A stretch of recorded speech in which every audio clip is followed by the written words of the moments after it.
DGP નશાબંધીના સંદેશ સાથે બનાસકાંઠા પહોંચી જમ્મુથી શરૂ થયેલું અભિયાન ગુરુવારે ભુજ ખાતે સમાપ્ત થશે। સીમા સુરક્ષા દળના 60મા સ્થાપના દિવસના ઉપલક્ષ્યમાં જમ્મુ કાશ્મીરથી ગુજરાત સુધી આયોજિત મોટરસાયકલ અભિયાન બનાસકાંઠા જિલ્લામાં આવી પહોંચ્યું હતું।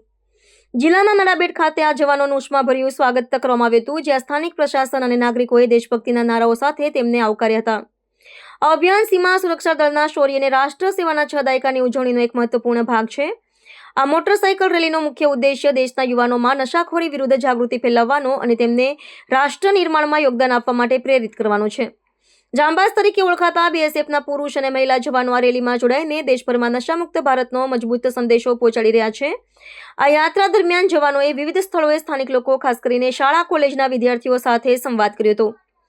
જમ્મુથી શરૂ થયેલું આ અભિયાન પંજાબ, રાજસ્થાન જેવા રાજ્યોમાંથી પસાર થઈને ગુજરાતમાં પ્રવેશ્યું છે અને ગુરુવારે ભુજ ખાતે તેમનું સમાપન થશે।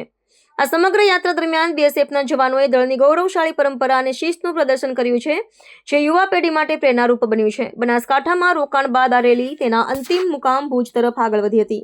बीएसएफ की मोटरसाइकिल रैली है। इसमें 60 बाइकर्स हैं। बीएसएफ अपना 60वां यानी कि डायमंड जुबली मना रही है, रेजिंग डे 60वां मना रही है। और ये इस रैली को फ्लैग ऑफ किया था Shri Daljit Singh Chaudhary IPS DG BSF ने 9 नवंबर को, और 19 नवंबर को 19 नवंबर को ये भुज में जाके समाप्त होगी। कुल 1730 किलोमीटर का ये जर्नी है। 60 बाइकर्स हैं, जिसमें 4 महिला राइडर्स हैं।